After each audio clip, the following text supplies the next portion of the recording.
A página 310 da Torá. Foi no 8º dia que Moisés chamou a Arão e a seus filhos e aos cidadãos de Israel. Disse a Arão: toma para ti um bezerro como oferta de pecado e um carneiro como oferta de elevação, sem defeito, e oferece-os diante do Eterno. E aos filhos de Israel falarás, dizendo: tomai um cabrito por oferta de pecado, um bezerro e um cordeiro da idade de 1 ano, sem defeito, por oferta de elevação, e um boi e um carneiro, por oferta de pazes, para sacrificar diante do Eterno, e uma oblação amassada no azeite, porque hoje o Eterno aparecerá a vós. E levaram o que ordenou Moisés diante da tenda da reunião, e chegou-se toda a congregação e se pôs ao pé diante do Eterno, e disse Moisés: esta é a coisa que ordenou o Eterno que fizesseis, e aparecerá a vós a glória do Eterno.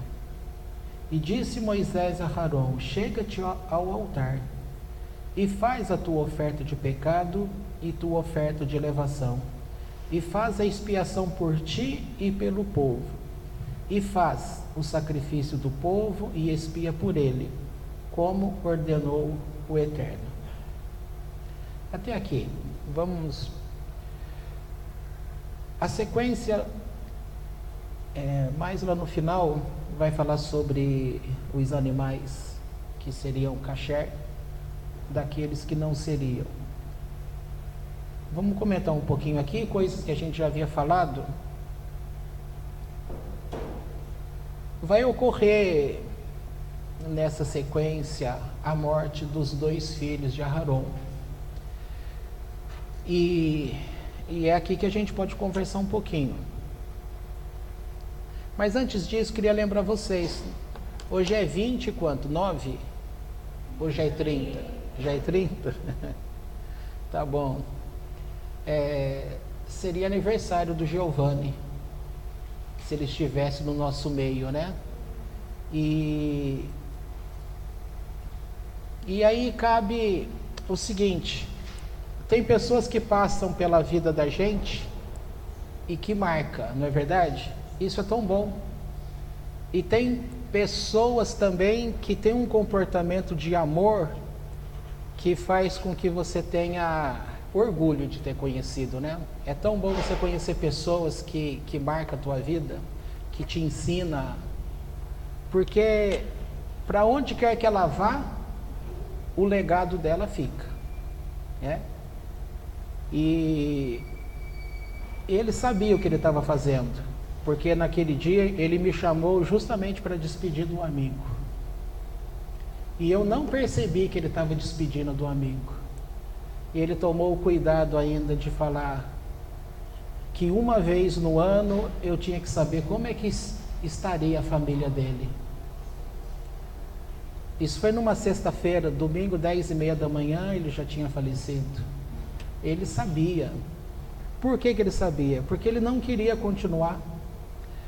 E por tudo que ele semeou aqui no nosso meio, ele seria, não sei por que o Eterno assim permitiu, porque ele seria uma pessoa que se daria muito bem no judaísmo. Mas Deus sabe de todas as coisas, né? Ele já estava pronto. É melhor estar no Eterno do que estar aqui. Aqui a gente ainda corre muito risco, muito perigo. E lá ele cumpriu o papel dele, amém. Mas ficou uma coisa muito bonita, porque ele tinha algumas manias, e quando a esposa dele, a Júlia, me procurou, teve lá na minha casa, ela levou uma vestimenta dele e disse assim: essa daqui ele tinha um luxo, não deixava ninguém tocar, e eu preciso deixar com alguém que era especial para ele. E ela me escolheu. Então é muito bom, algumas pessoas, que fica aí para a gente refletir, a gente deve marcar a vida das pessoas também, porque a história da Torá é sempre uma marca, porque ela vem da eternidade, ela passa pelos canais que Deus estabeleceu, até chegar em você. Hoje você já sabe que até ele chegar nessa tua consciência, que você está agora me ouvindo e sabendo, até ela chegar nessa porção da tua consciência, literalmente, ela caminhou por dentro dos outros setores do teu ser. E são nesses setores superiores que ela precisa de fato te influenciar. A gente acha em princípio que a influência está aqui na parte cerebral, e não é verdade, tá? A influência de fato, a gente quando está inclinado para Deus, nós o percebemos da forma que Ele é. Como que Ele é? Não é dito que Deus é Pai de Espírito, que Deus é Espírito? Ora, com que parte em nós deveríamos honrá-lo? Com a nossa parte chamada Espírito, tá? E se o Eterno influencia de fato a tua vida nestas áreas superiores da tua alma, esta influência ela vai chegando e vai acomodando você a tal ponto, como eu comentei outro dia, se o povo de fato tivesse servido integralmente a Deus pela Torá, ele havia dito que não haveria doença no meio do povo, que não haveria fracos, que não haveria derrota. Você já chegou a imaginar a sua vida sem pensar em derrota?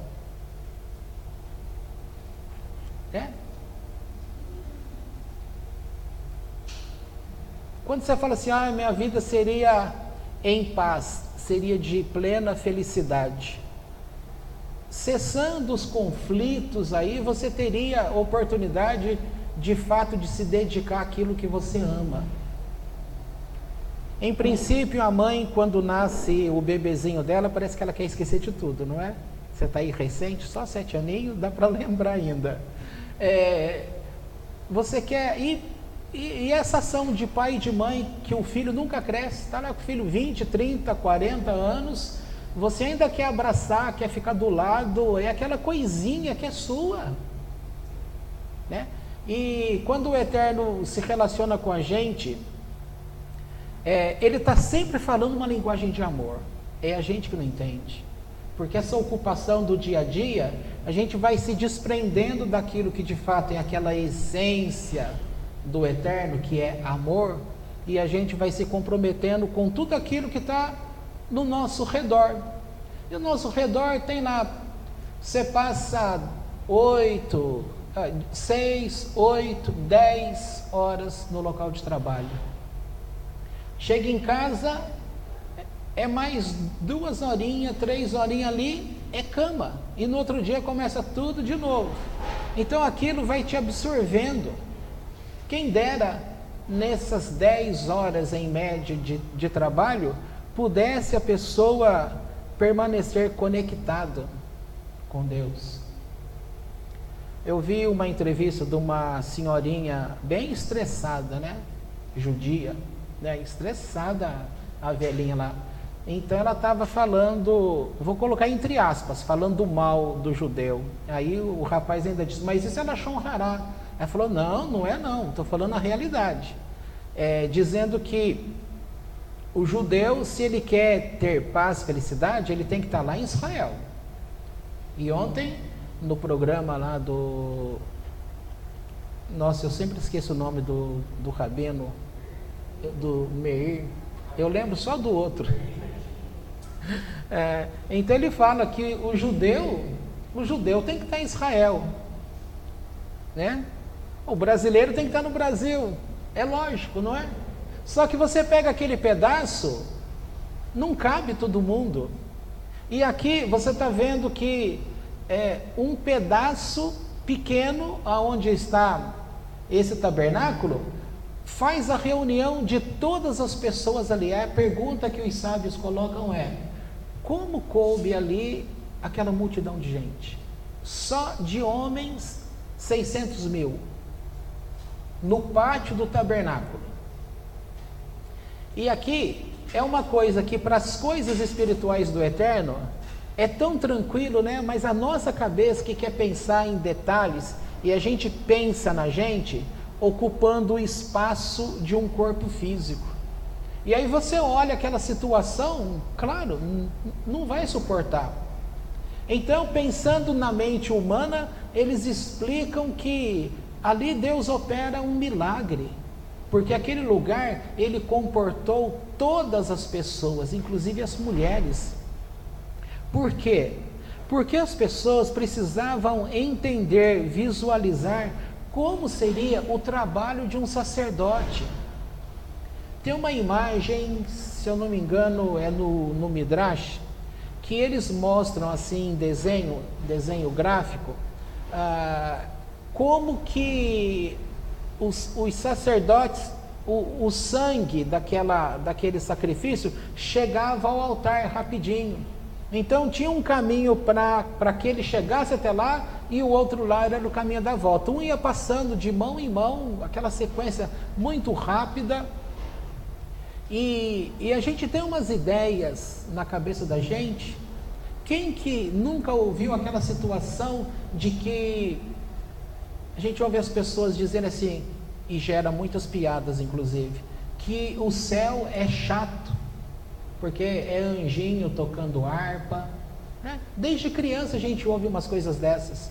E aí você pensa assim, quer dizer, não pensa, e você acha que isso não influencia, mas acaba chegando dentro da pessoa, porque nós temos mania de ter medo e de não querer aquilo que não se vê, não é? Tanto é que todo mundo recebe pela Torá o dizer, é pleno isso, quando fala, a tua recompensa está no mundo vindouro. Mas hoje o mundo vindouro você não vê.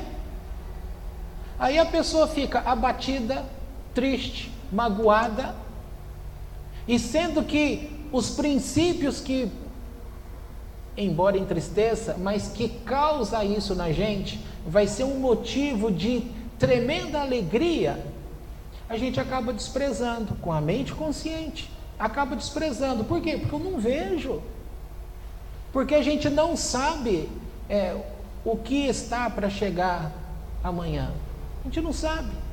E aí vem aquela tristeza, apatia, aí vem a birra que o ser humano tem, e a gente começa a punir Deus, a brigar com Deus. Se não tem coragem de falar. Eu conheci uma mulher muitos anos atrás, e eu estava explicando para ela na época o quanto as pessoas têm raiva de Deus. E essa moça tinha tido um sonho e não deu atenção no sonho, e naquela semana aquele sonho dela aconteceu. E o sonho era mais ou menos assim: tinha um problema no carro, quando ela chegava perto, ela abria a tampa lá do motor, quando ela chegou perto, pegou fogo, e aquele fogo consumiu todo o rosto dela.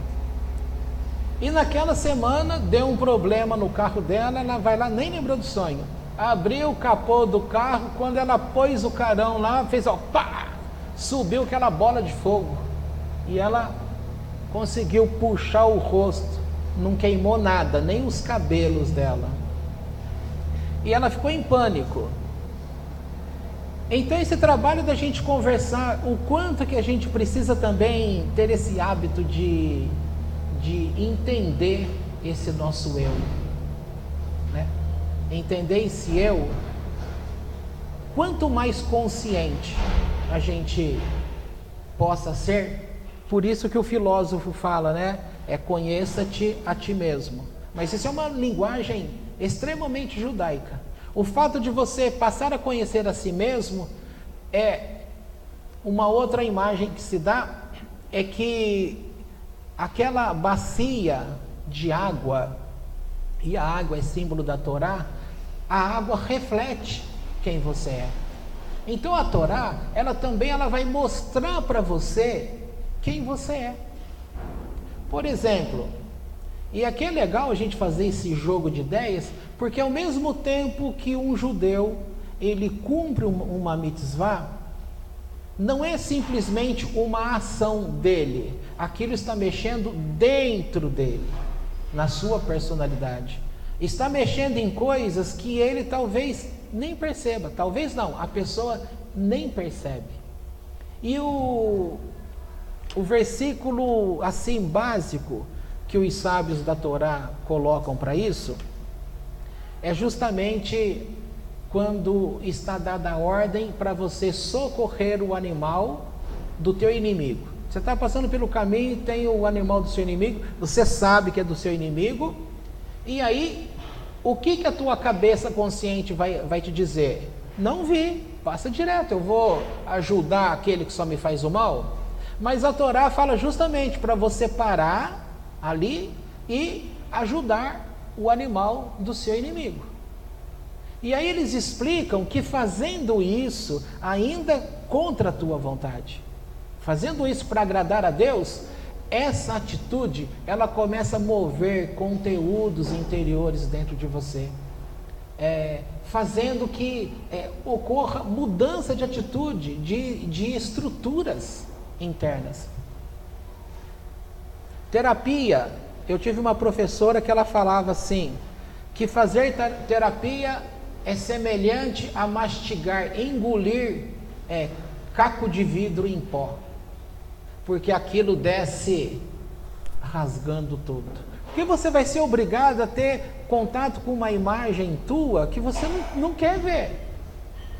Ninguém, todo mundo, você vê a arte, eles querem pintar o negócio sempre do belo. A pessoa assiste televisão, vê as novelas. Existe novela que só fala de pobre?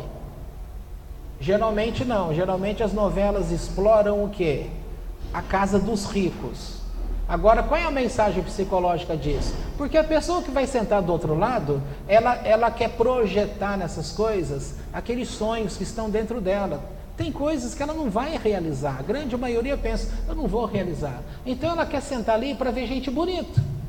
Ela falou, estou cansado de ver gente feia, quer ver gente bonita. Aí vai minha mãe, pergunta para ela, o que é gente bonita? Ela vai falar assim, a boca. Para ela é a boca da pessoa. A boca assim, tal, né? Angelina Jolie. Ali é boca para mais de 1 metro, para você olhar e se deliciar em ver o desenho da boca. Agora, não é engraçado que as pessoas têm essa ilusão, eu queria ter a boca da Jolie, os olhos não sei de quem, a orelha não sei de quem. Na hora que você monta tudo isso, dá uma coisa horrorosa. Tem um programa de computador aí que eles trabalham, eu vi muito tempo atrás, na parte de publicidade e propaganda, dizendo que muitas propagandas que a gente assiste, não é de fato a pessoa que está ali. Então eles vão pegando o braço, o rosto de um, o braço de outro, e faz uma montagem toda.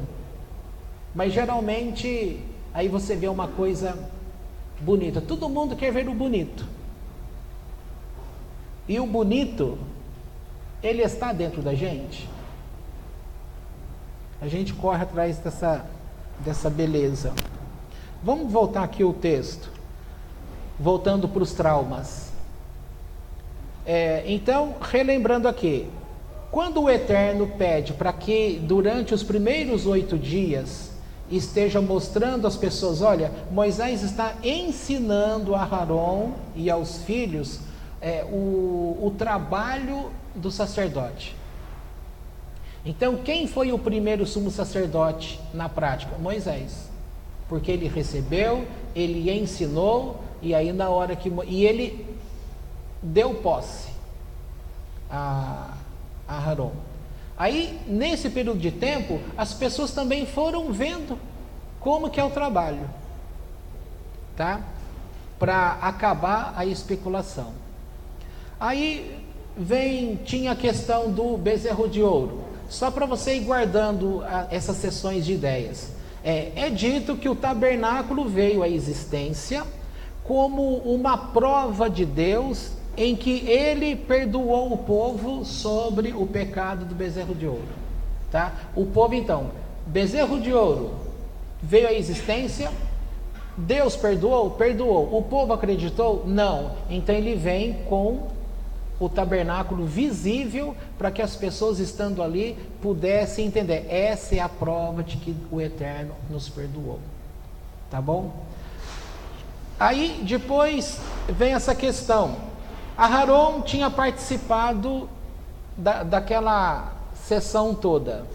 E aí entra esse conflito. Aí já entra a parte psicológica. Aí entra aquilo que eu estava falando. Nós temos uma sensação. Não é Deus que errou contra você, é você que atribui a Deus que ele errou. Quando você atribui alguma coisa, aquilo passa a ser verdade, porque passa a ser a tua verdade, aquilo passa a existir para você. Entendeu? Em muitos momentos você tem que entender os sonhos que você tem, porque no sonho o Eterno está mostrando em que áreas que você está lutando, como que você está enxergando. Aí tem que ter paciência para você compreender o quanto você está raivoso com algumas coisas. Agora eu não lembro, já dei exemplo esses dias aí sobre essas coisas, que a gente fica pensando, eu falei até sobre a comunicação, né? Aí você pensa, poxa, estou dando direito à comunicação. Aí de repente uma cena do sonho mostra algo ali, e eu fiquei pensando, a conclusão direito sim, mas na prática eu estava fechado. Agora, para a pessoa acatar uma coisa dessa, ela tem que olhar para dentro, porque se ficar aqui naquilo que você está vendo, não aceita. É aquela tal história, eu não tenho raiva de ninguém. Como que não tem? Olha a estrutura do nosso ser. Claro que se tem raiva. Eu não tenho inveja de ninguém. É claro que também tem inveja. E um monte de coisa. Então, coisa ruim está dentro da gente? Está. E conforme você vai aprendendo estas coisas em você, cai naquele sentido que nós já aprendemos. Quem é o teu maior inimigo? Você. Você não precisa de ninguém para acabar com você. Você já acaba consigo mesmo. E o trabalho que o Eterno faz é tão belo, é tão bonito, e ele vai fazendo por partes, né? Ele vai fazendo por partes. Não tem problema. Tem uma situação que, se você vê, o Eterno, ele não pula etapas. Ele suporta a nossa criancice. Eu já disse para vocês como eu queria aprender essa arte de ter essa paciência que ele tem, de suportar, né? Imagina aí a mudança. Você vai olhando para a linha da tua vida, você vai percebendo o quanto que você já mudou. E Deus era com você desde aquele primeiro momento que você estava bem cru, que pensava tanta coisa errada, desprezava um monte de coisa. Ele tem paciência de permitir o conhecimento e vai caminhando. Não, a gente já não é assim. A gente não suporta pessoas. Eu lembro uma época aqui que vinha uma moça e, nossa, como ela era emburrada, né? As pessoas aqui tinham medo de chegar perto dela, de conversar, porque a pessoa, ela tinha aquela cara de brava, não conversava com ninguém, não sei mais o que. Difícil. Nem com família, nem com filho. E aí todo mundo está à espera de um milagre. Mas é um milagre que a pessoa tem que trabalhar. Se ela não trabalhar, não adianta. Você não vai conseguir fazer nada pelo outro, nesse sentido de transformar o outro. Quem tem a capacidade de transformação? Você. Aonde estão o material? A Torá te oferece esse material. Ela vai dando vários exemplos, vai ouvindo essas histórias que vai contando, aí vai vendo a situação. Tem um episódio de Jacó e Jacó, quando é dito que quando José lá no Egito tinha segurado o Benjamim, né? Que era o irmão de José, ou seja, os dois filhos queridos dele. Por que querido para ele? Porque era filho de Raquel, a amada. E aí ele pensa assim, nossa, se eu perder... Aí quando é pedido para que ele fosse ao Egito, ele temeu demais, ele teve medo. Então os sábios dizem o seguinte nesse ponto, que ele precisou ouvir a voz de Deus, né? E Deus dizendo para ele, olha, vai, eu estou contigo. E aí os sábios fazem uma reflexão aí, mostrando nesse sentido o quanto ele errou e o quanto isso trouxe sofrimento para ele. Por outro lado, na volta, quando os irmãos estavam vindo com a notícia de que José estava vivo, também o Midrash conta a preocupação deles com o emocional do pai. O homem que lutou com aquela dor, e uma dor que passa a ideia que nunca superou aquela dor, de repente, se eles chegassem e dissessem assim, pai, Yosef está vivo, eles tinham medo que o pai tivesse um treco lá e morresse. Então, o que foi feito? Chamaram uma senhora, que ela foi lá para perto da tenda dele, aí ela começou a cantar. A canção que ela estava lá cantarolando, a canção dizia, olha, o teu filho está vivo. Aí na hora que chegou a notícia, ela já estava dentro dele. Né? Isso é uma arte. Essa questão do subconsciente. E aqui novamente a gente vai tendo acesso a áreas do nosso ser, da nossa alma, que estão acima. E muitas coisas, ela vem até você, e quando acontece, te dá aquele clique, como a gente falou ontem, eu já sabia. Mas você, em muitos momentos, só estava sabendo quando foi dado aquele start, naquele momento. Aí abriu a consciência. Entendeu? Uma outra questão que vai entrar aqui, a conversa entre os dois irmãos, Nadav e Avihu. E aqui os sábios da Torá, eles vão colocar alguns comentários. Tem bastante comentário nessa parte. Por que eles morreram? O que seria esse fogo? Nós lemos aqui que o Eterno tinha prometido que desceria um fogo do céu, que eles ouviriam, que eles iriam perceber a própria presença do Eterno ali. Só que foi passando essas coisas e não estava acontecendo nada. Então alguns dos sábios dizem assim, os dois irmãos, embora fizessem a mesma coisa, só que foi uma sincronia entre os dois, porque nenhum falou para o outro, vamos fazer uma oferta a Deus, vamos entrar lá, ou seja, vamos ajudar o Eterno, já que ele não está falando com o povo, vamos forçar a barra, vamos trazer o Eterno. Os dois pensaram para o bem, nesse sentido sim, pensaram para o bem, só que os dois fizeram o incenso da forma que o Eterno não pediu. E aqui fica uma lição, que a gente deve prestar culto a Deus da forma que Ele pediu. E aqui, se eu abrir uma brechinha aqui para vocês, pronto, a gente pode ficar aqui o dia inteiro, vai discutir, falar, e ninguém chega a decisão alguma. E sabe qual é? A questão é, por que Deus permitiu o cristianismo?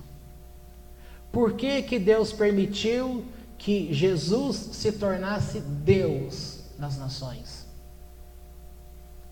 Por que aconteceu tal e tal coisa? E a gente tem a sensação É uma forma de culto que Deus estabeleceu? Não é. Não adianta ninguém querer falar que é, porque não é. Se não é uma forma de culto que Deus estabeleceu, por que ele recebe? Entendeu? Como é o tipo de julgamento? Agora olhe para nós. Praticamente sem exceção, todos nós saímos de lá de dentro. Se tivesse destruído lá, nós estaríamos destruídos. É coisa para confundir ainda mais. E tem judeu que passa para o lado do cristianismo. Né? Eu gosto muito da palavra que a Lu trouxe uma vez, sobre o Akiva. O Akiva, para nós, na época que ele estava começando o ministério dele no meio evangélico, foi o primeiro contato nosso assim, com uma doutrina literalmente judaica. Então, o que aconteceu com a gente? Deus permite um contato desse. Aí eu tinha a obra dele lançada lá, eram 35 DVDs. Aí a gente teve todos eles. E você vai ouvindo e vai vendo como que essa linguagem judaica saber os nossos sábios. Quem são os nossos sábios? É coisa que vai tendo contato. Aí de repente, quando a gente começa literalmente a ter contato com o judaísmo de verdade, aquela linguagem já não era mais estranha para a gente, porque ela já tinha entrado. Entrou aparentemente com uma fonte de aprovação dentro do nosso meio, chamado aprovado, né? Aí, enquanto ele sai de lá e vem para cá, a gente sai dali. Houve uma troca. Ele sai do judaísmo, vem para o cristianismo. Nós saímos do cristianismo e vamos para o judaísmo. Já contei que na parte lá, Portugal, Espanha, mesmo aqui no Brasil, muitos judeus, eles foram obrigados, para não morrer, eles eram obrigados a tornarem-se o quê? Os chamados cristãos novos. Eles eram obrigados a se converter ao cristianismo, para não morrer. Então eles viviam o cristianismo fora da casa deles, mas dentro da casa deles, eles cumpriam o Shabat, eles faziam as rezas judaicas, eles procuravam comer kasher. E aí essa tradição em Minas Gerais, que tem aquela mesa, que a mesa tem gaveta, aí o povo pergunta, por que a mesa tem gaveta? Vem da tradição judaica, porque dentro de casa eles estavam comendo kasher e de repente, batia na porta. As pessoas que estavam entrando não podiam ver que era comida kasher, senão eles seriam mortos. Aí eles puxavam a gaveta que está na mesa, escondiam o prato deles e pronto. E recebia a pessoa. E quem entrava ainda ficava assim olhando, sabe? Você ainda, fica de olho. Se houvesse suspeita, passava para frente a informação. Aí vinha aquela investigação e olha, mesmo a pessoa dizendo que não era a morte na certa. Morte com crueldade, coisas terríveis. Tá? São coisas terríveis que acontecem e a gente tem dificuldade em compreender como que Deus lida com essas coisas, como que Ele permite. É complicado, é difícil falar desses assuntos, não creio que vai ter um fechamento. Então, voltando aqui no caso, os dois irmãos, eles ofereceram o incenso a Deus, mas Deus não pediu. Foi uma forma errada. Dizem também que eles tiveram pensamentos errados em relação ao pai e o tio, que no caso seria o Aharon e Moisés como tio deles. Que eles já se sentiam tão elevados que eles já se viam na liderança. Quando é que eles vão morrer para a gente assumir? O Eterno não gostou disso. Também outra explicação é aquela no Monte Sinai, na época da entrega da Torá, eles ficaram olhando demais a Shekhinah. Também era algo que Deus desaprovou. E agora o Eterno iria trazer a presença dele, então eles vão lá e tentam ajudar. E tem um outro detalhe, diz que eles beberam muito vinho. E uns vão dizer que eles morreram porque eles entraram no Santo dos Santos.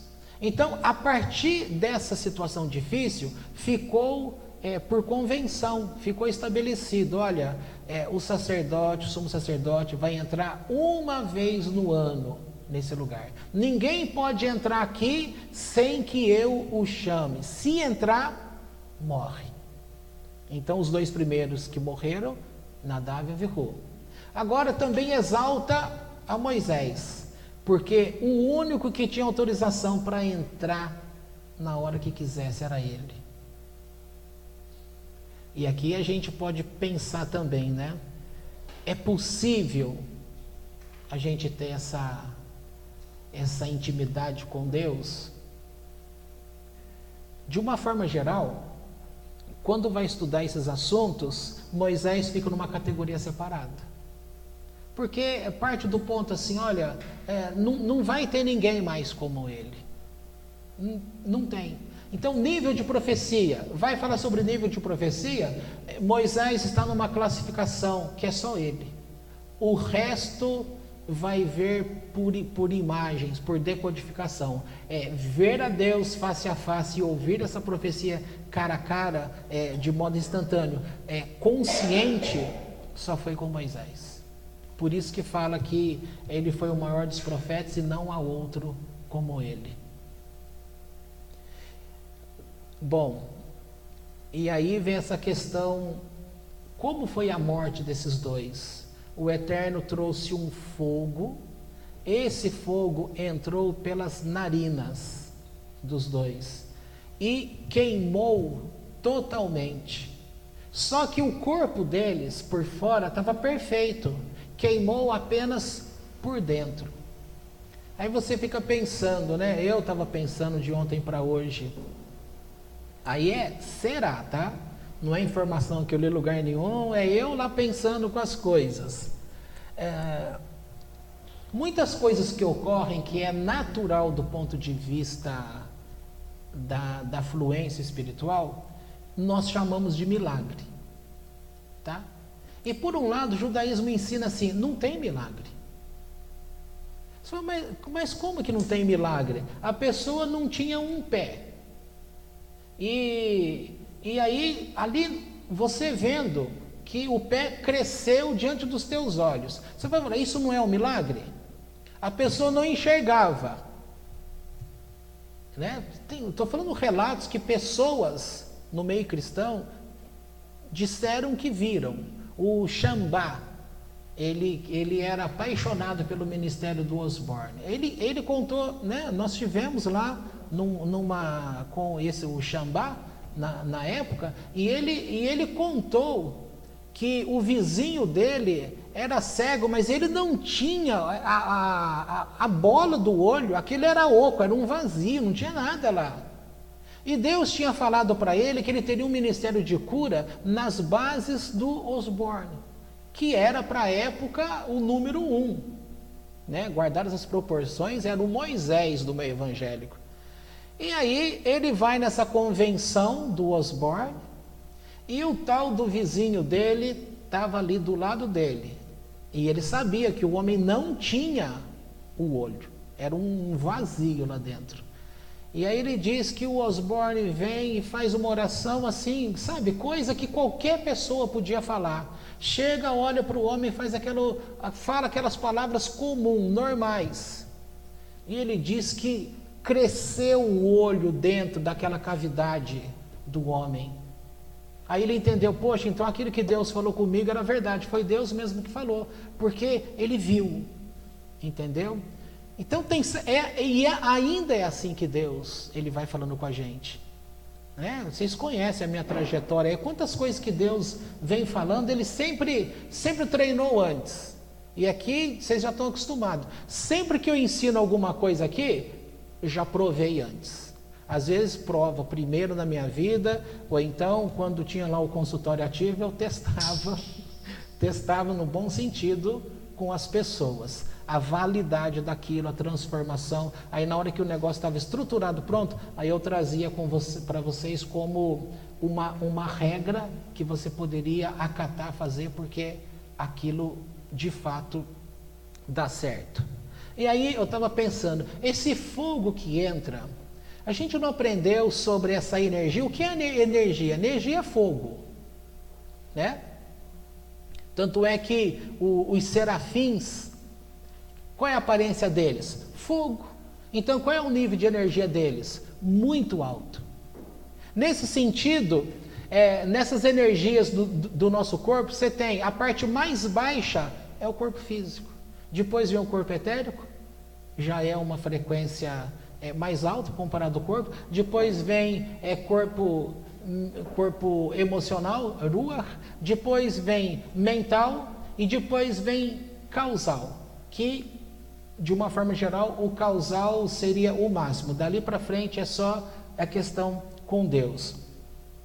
São essas camadas altamente, grau alto de frequência. Aí eu fico imaginando, aquela questão do fogo que vem, ele vai queimando essas coisas, aí tem sentido que de fato aquilo entra e queima por dentro, sem afetar. Olhando para esse ponto de vista, não é milagre mais. É uma regra natural, normal. Então, de uma forma geral, o judeu diz o quê? Não tem milagre. O que é um milagre? O milagre é uma intervenção, certo? Naquilo que você chama de coisa natural. Ora, você não conhece aquele funcionamento. Então, para você foi uma intervenção que alterou, que mudou. Aí você acha, bom, mudou. Mas se uma pessoa tem o conhecimento em como fazer brotar olho dentro da cavidade, tá certo? Veja só, quando você nasceu, que é aquela célula pequenininha, ela vai se multiplicando, cadê o olho ali? Naquele negocinho. Aí vai crescendo, continuo perguntando, cadê o olho? Ele vai crescendo, até que lá no feto já posicionou a posição do olho.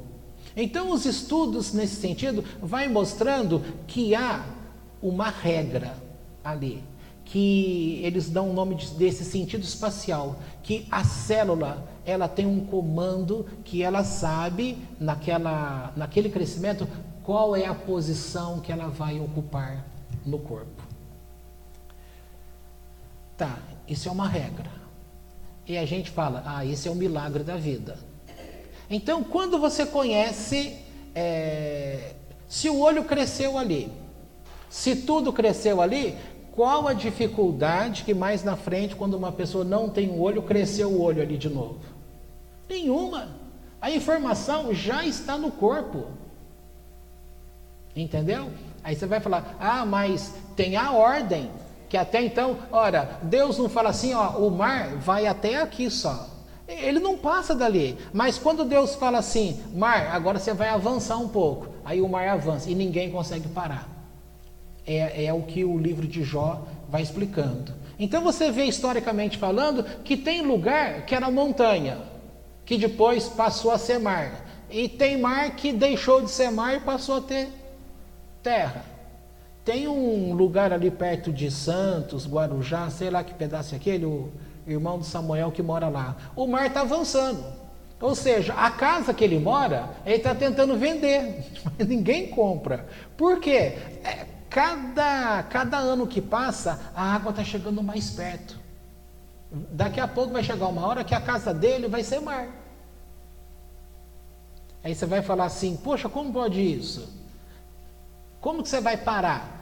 Ainda que faça um monte de coisa, se Deus deu a ordem, mar, avance, o mar vai avançar. Tá?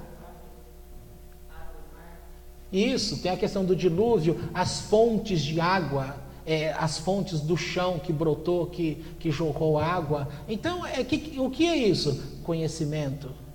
Tá? Quando se tem o conhecimento e sabe dessas possibilidades, aí a pessoa vai falar assim, não é milagre. Teve um documentário uns anos atrás, que se eu não me engano ele chama O Êxodo Decodificado. É isso, se alguém lembra do nome, né? E eles estão tentando provar que as 10 pragas do Egito não teve milagre nenhum, que teve tudo uma explicação de causas anteriores, tá? Gente, isso aí para o meio evangélico foi uma bomba, né? O povo ficava com raiva daquilo, de querer... Sabe por quê? Porque as pessoas, elas querem um milagre. Elas querem um milagre. E a Torá, num dado momento, ela fala assim, você não deve viver esperando milagre. Poxa, mas todo mundo quer milagre. A questão tem tanta coisas entre você e Deus que pode alterar situações que não são milagres. É prática, é convívio, é conhecimento. Aquilo vai alterando. Quem está de fora fala, nossa, isso é um milagre. Você vai falar, olha, mas não tem como. Imagina o dedo do Lula crescer. Vai falar, é um implante. Imagina o Lula se convertendo num lugar e aí ele aparece com o dedo lá. Primeira coisa, a gente vai discutir se de fato foi milagre, em se tratando de quem é. Então esses negócios todos aí é muito maravilhoso. Só que nós estamos falando de algo que está aqui muito dentro daquilo que é visível, o corpo visível nosso. E o milagre, de fato, agora eu estou usando entre aspas esse milagre, de fato é esta ordem que nós não conhecemos, que é ativada dentro de nós, e que para crescer um olho, crescer um pé, crescer a mão, essa informação já está na nossa célula. Basta ela receber aquele comando. Lembra que eu comentei ontem de vários experimentos que foram feitos? Fizeram um experimento que... como é que chama lá? Como é que chama aquele bichinho? Salamandra? Eu nem conheço. Esse é camaleão. E vai saber, camaleão não é salamandra. Não, bom, eu não sei. A ideia lá era o seguinte: naturalmente era sabido que esse bichinho, quando ele perdia, por exemplo, a mão, agora se não for assim eu estou confundindo, mas a ideia é essa, tá? E quando ele perde, por exemplo, a patinha, há algo celular nele lá, que aquela ordem vai gerando e num tempo X a mãozinha volta. É como se não tivesse acontecido nada, tá? Aí eles testaram, mas se há essa ordem que faz esse estímulo celular para que cresça a patinha, ora, se a gente descobrir a ordem num outro grupo de coisas que não vai também fazer crescer, aí correram para a pesquisa.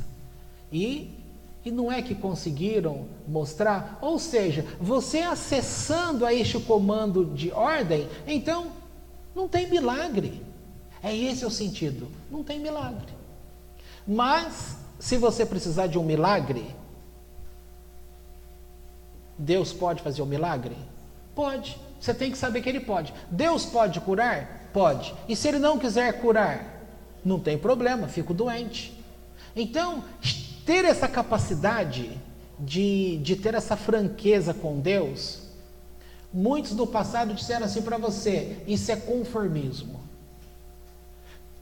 Você vai entender como conformismo se você tirar outras variáveis, mas se você acrescer que você está andando em conhecimento com Deus, você está crescendo no conhecimento de Torá, está aprendendo um monte de coisas, aí acontecendo determinada coisa na sua vida, você não vai ficar desesperado. Quem vai olhar de fora vai falar, isso é ruim, tá? É ruim? É ruim. Qual é a marca do grande tzadik? O grande tzadik, o que é? Ele simplesmente aprende a viver bem com tudo aquilo que vem de Deus, a ponto que ele fala assim, esse sofrimento não existe. Você fala, mas como não? Está aí na tua vida. Mas se ele não vive como sofrimento, o sofrimento não existe. Aí é que está. Quando você enxerga um problema, aí vem aquela máxima, dos tempos atuais, quântica, né? Você cria a tua realidade. Fica falando de doença para você ver o que te acontece. Você vai se encher de doença. Agora fique falando que você não tem doença nenhuma. O que vai acontecer? Você não vai ter doença. É milagre? Não é. Você simplesmente está aprendendo a acessar as fontes que o Eterno trouxe. Eu comentei aí com meu primo um tempos atrás. Ele disse assim, que quando nasceu o menininho dele, com 6 meses de idade, ele percebeu que o menino estava com asma. Só que ele já tinha tido asma, já tinha sofrido demais, e ele então, nesses conhecimentos esotéricos que ele tem, ele comentou, pegou o menino no colo, conversou com a criança e disse assim: meu filho, você não precisa sofrer com esse problema mais, porque eu já sofri muito com esse problema. Como você é parte de mim, então você não precisa ter isso mais. Eu já passei por isso. Fez esse concerto e o que aconteceu? O menino ficou curado. Se você pudesse perguntar, você ia falar assim: e se tivesse shed envolvido? Tem situações, imagina se tudo na tua vida você precisasse entrar num confronto espiritual com o shed, com o demônio, para mandar ele embora. Aí, eu ligo para você, alguém atende e fala assim: ela não pode atender, ela está lutando contra o shed. Aí eu ligo de tarde, ela não pode atender, ela está lutando contra o shed. Ligo de noite, ela não pode atender, está lutando contra o shed. Ligo de madrugada, ela não pode atender, está lutando contra o shed. A cabeça da pessoa vai virar um trem de loucura, porque você vai ficar... Aí, o que você está trazendo? Você está criando oportunidade para que de você possa fluir essas influências negativas que eles vão ordenar. Então não é eles que estão tendo poder, é você que está oferecendo esses poderes a eles. Entendeu? E o contrário é verdadeiro. Se você anda nesse bom caminho com o Eterno, a partir do momento que colocou, olha, fez isso, acabou, descansou, acabou, descansou. Eu acho que essas práticas, de uma forma geral, que a gente aprendeu, seja no cristianismo ou nas demais religiões, elas tiram da gente a responsabilidade. Porque uma vez que você espera pelo milagre, você cai dentro de um comodismo. Eu não preciso fazer nada porque eu tenho alguém na sua máxima que faz aquilo por mim. Uma vez que você acha que tudo aquilo são demônios, eu não preciso fazer nada porque eu também tenho alguém que faz por mim, e mais além, a culpa não é minha, é dele, porque eu só fiz porque ele me influenciou. Então, de uma forma geral, isso vai tirando da gente a nossa responsabilidade, né? E eu acho que o judaísmo, ele trouxe a gente justamente para essa realidade você de agir. É sim culpado pelas suas atitudes, você é sim responsável por aquilo que você faz. No caso dos dois, por exemplo, aí, eu estava pensando quando você falava, né? É interessante porque eles foram queimados, né, pelas narinas e tiveram aquilo que está interno queimado, morreram por dentro. Mas a intenção do coração veio de onde? Não veio de dentro? Embora tinha aparência de ser uma boa intenção, mas a gente sabe que não é, porque eles queriam tomar o lugar antigo. Né? Então, assim, tudo aquilo que está dentro é o que está oculto, é o que está escondido. Então, no caso deles, se você for pensar, não poderia ter tido outro tipo de morte. Porque o obscuro deles estava escondido, né? E numa pequena atitude que iria parecer algo assim maravilhoso, vamos lá, vamos queimar incenso, vai ser bacana, e fulano lá vai ficar, né? Cara assim vai achar top. Olha só o que aconteceu. Entendeu? Então, assim, eu acho que o judaísmo traz muito essa sensibilidade para a gente, que a gente precisa passar a ser responsável por tudo aquilo que fazemos, pensamos. E o cristianismo, ele ensinou isso pra gente, né? Porque ele falava disso, mas ele, de um lado ele falava, do outro lado ele dizia: não se preocupa não, tem alguém que faz isso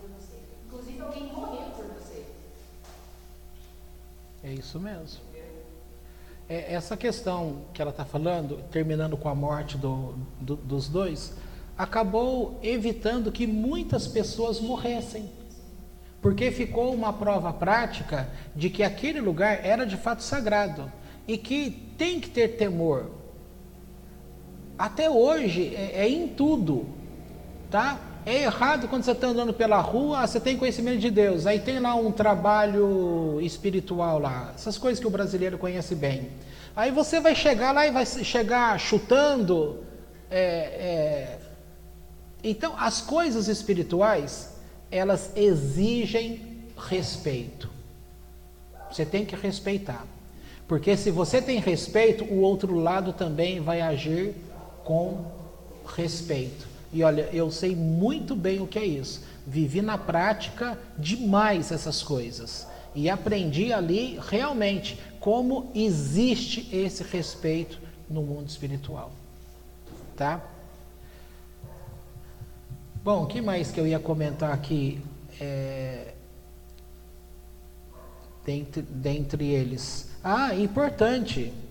Na verdade, que eu ia falar para vocês comentarem era justamente a questão do vinho, que alega que o fato deles terem embebecido demais, beberam demais e foram lá querer fazer as coisas, aí já jogaram a culpa no vinho, né?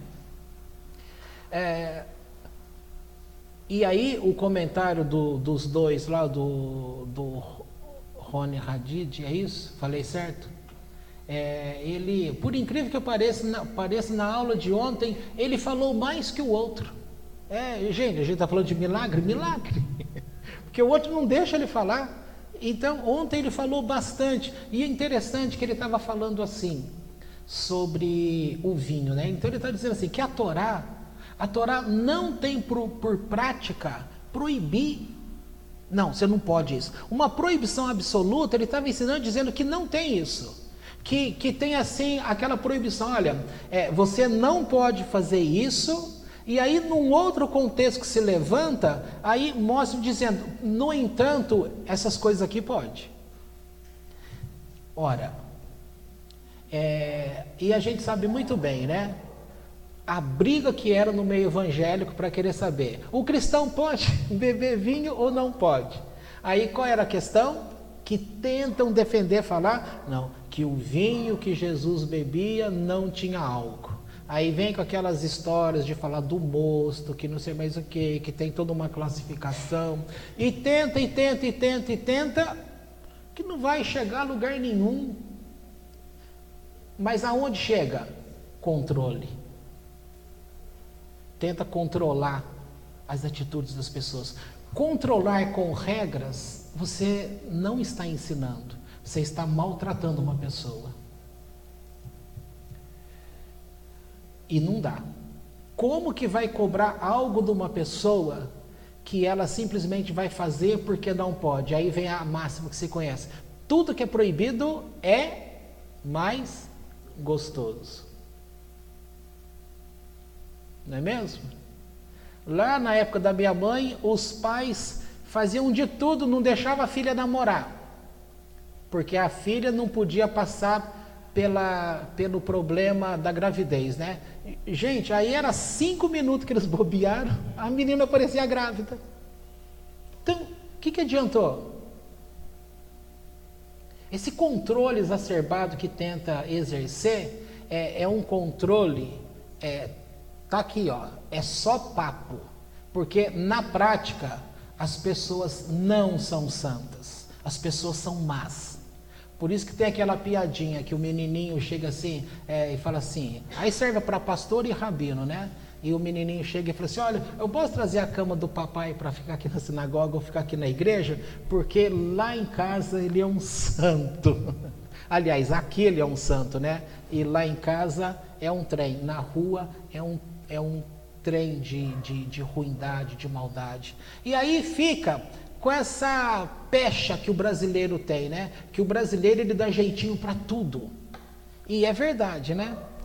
E os inventos lá, você vai lá no YouTube, vê uma coisa, aí o pessoal fala assim, a NASA precisa estudar o brasileiro. Aí Eu vi esses dias um vídeo lá que eu comecei a dar risada, me deu um ataque de riso, porque o cara no vídeo ele colocou chamando assim, agora NASA vem. E o jeito que eu li já foi engraçado, agora NASA vem. Eu pensei, imagina que o cara bolou. Sabe essa raquete que você mata o pernilongo? O cara fixou uma raquete dessa no ventilador e colocou bem diante dele, né? Então o ventilador ele ficava assim, ó, conforme ia passando, você só assim, tac, tac, tac, tac, tac, tac, tac. Então não tinha como. A raquete ele dormindo, gostoso, e o negócio assim, não tinha como. Eu falei, agora a NASA vem. Então, às vezes, gente, essas coisas vai pegando, serve como controle. Ora, aqui também é uma forma de controle. Tudo na vida parte pelo controle.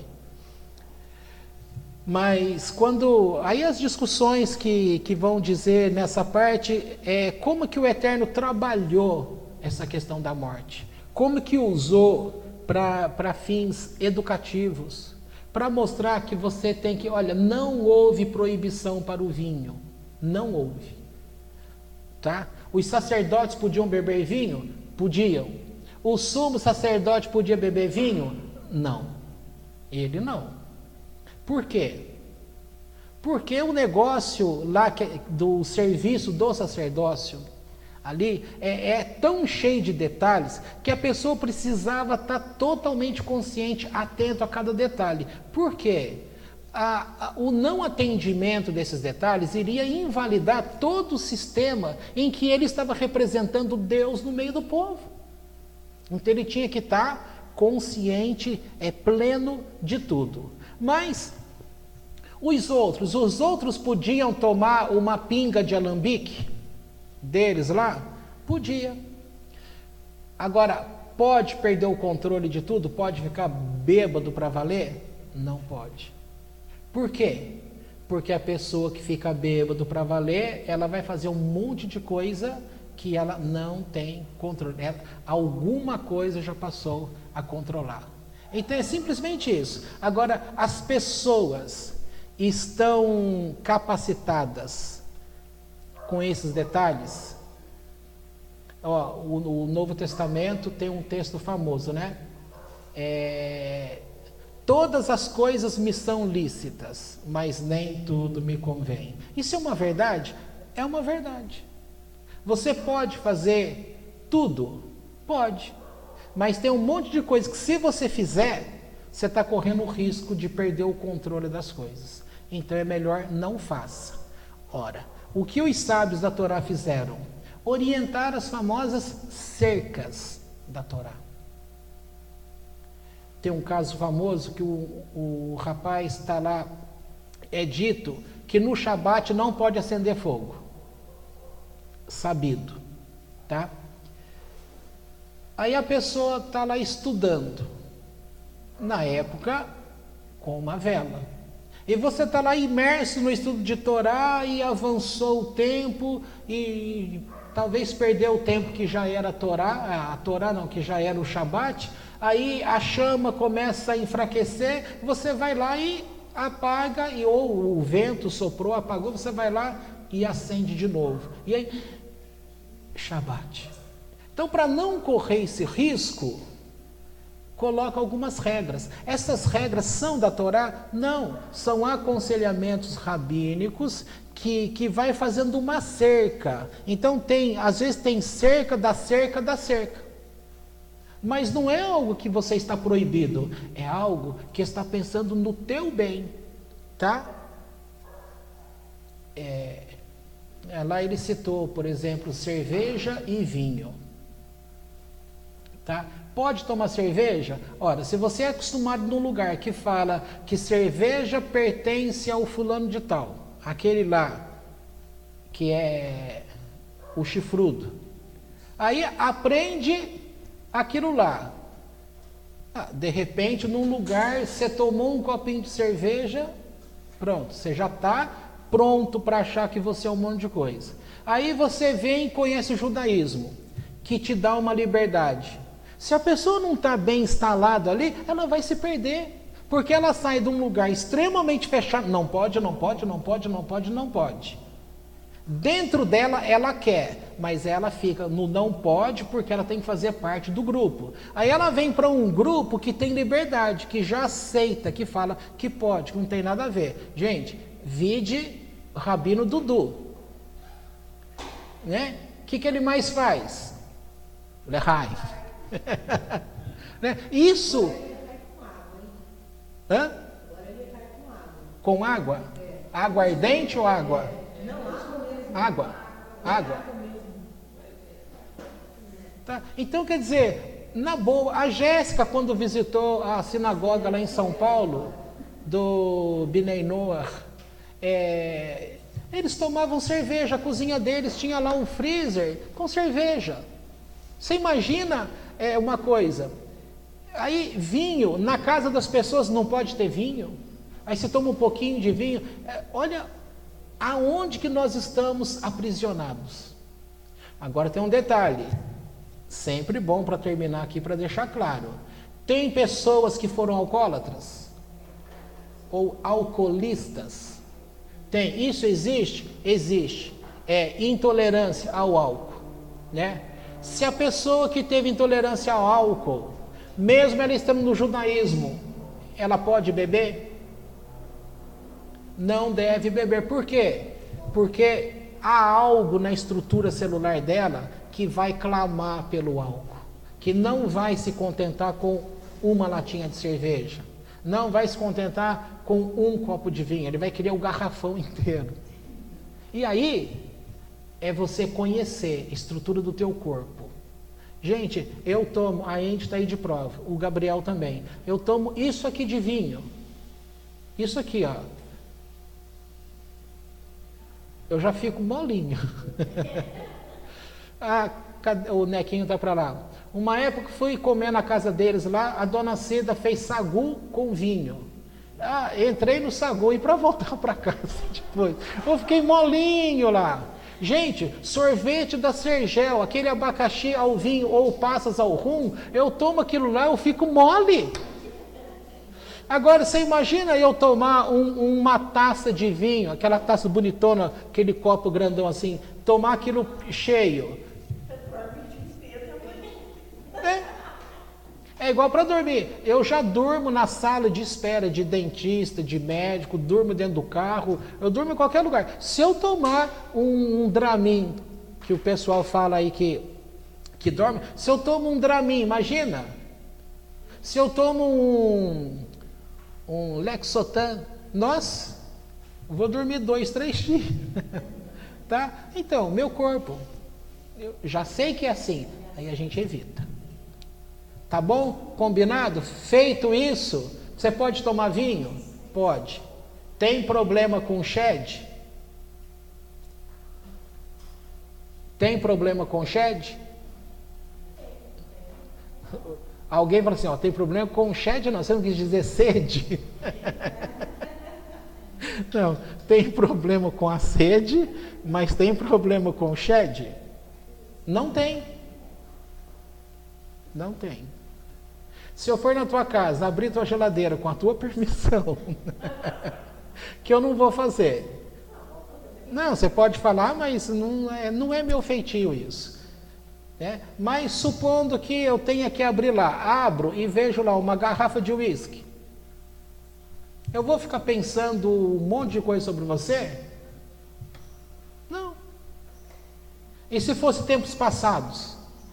Recebe lá alguém da sua família que é de religiões outras, abriu tua geladeira, viu lá uma garrafa de vinho, uma garrafa de cerveja, uma garrafa de... Estou falando todas essas. Aí, nossa, a minha irmã está desorientada. Aí qualquer problema que fique sabendo que aconteceu lá com o teu filho, com a tua filha, vai dizer, também, né? Ah lá, se abre a geladeira dela, tem essas coisas, os demônios. O povo pensa assim, tá? Mas não pense assim. Pense conforme a Torá. Deus quer que você seja livre, mas que você saiba viver na liberdade. E as pessoas não sabem viver em liberdade. Você precisa ser treinado para poder não se perder nessas coisas. Tá bom? Posso encerrar, né? Qualquer pergunta,